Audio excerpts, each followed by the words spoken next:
ಅವನಿಗೆ ಇನ್ಚಾರ್ಜ್ ಅಲ್ಲ ಅವ್ರ ಪ್ಲೇಸ್ಗೆ ಇವರ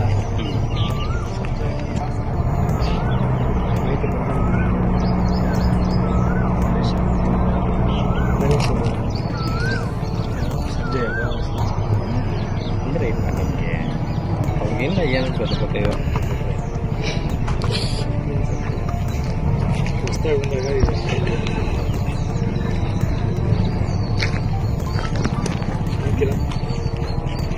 ನಿನ್ನೆ ಹಾಕಿರಲ್ಲ ನಿನ್ನೆ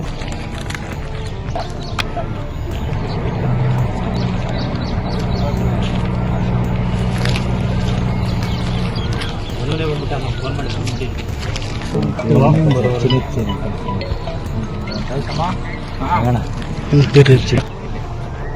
ಈ ಚಂದ್ರು ಸರ್ ಹ್ಯಾಂಡ್ ಬ್ರೇಕ್ ಎಲ್ಲಾನು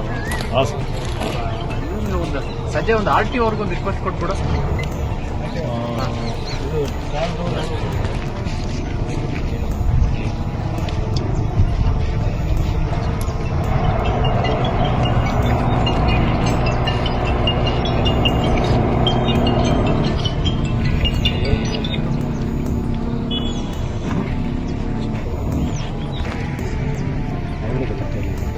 ಹಲೋ ಹಲೋ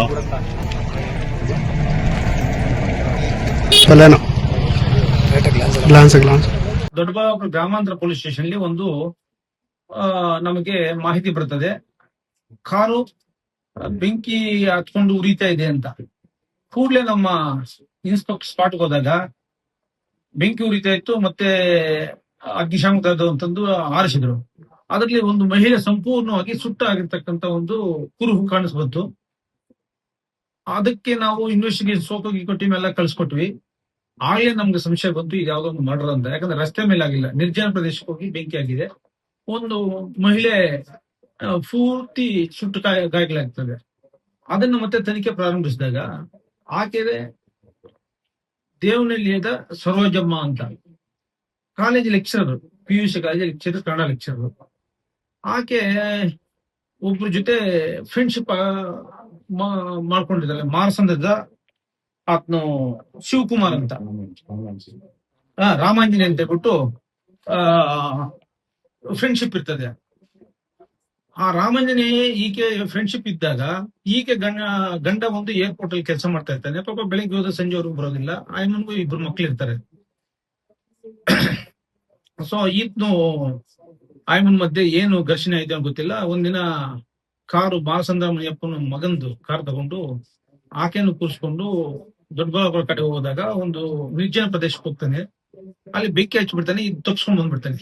ತಪ್ಸ್ಕೊಂಡ್ ಬಂದ್ಬಿಟ್ಟು ಅವನು ಬಟ್ಟೆ ಅಲ್ಲಿ ಇರುತ್ತೆ, ಮೊಬೈಲ್ ಅಲ್ಲಿ ಬಟ್ಟೆ, ಶರ್ಟು ಮತ್ತೆ ಮೊಬೈಲ್ ನ ಬಿಸಾಕ್ ಬಂದಿರ್ತಾನೆ. ನಾವು ಇಮಿಡಿಯೇಟ್ಲಿ ಅದನ್ನ ಟ್ರೇಸ್ ಮಾಡಿದಾಗ ಈತು ಅಂತ ಗೊತ್ತಾಗ್ಬಿಡ್ತದೆ.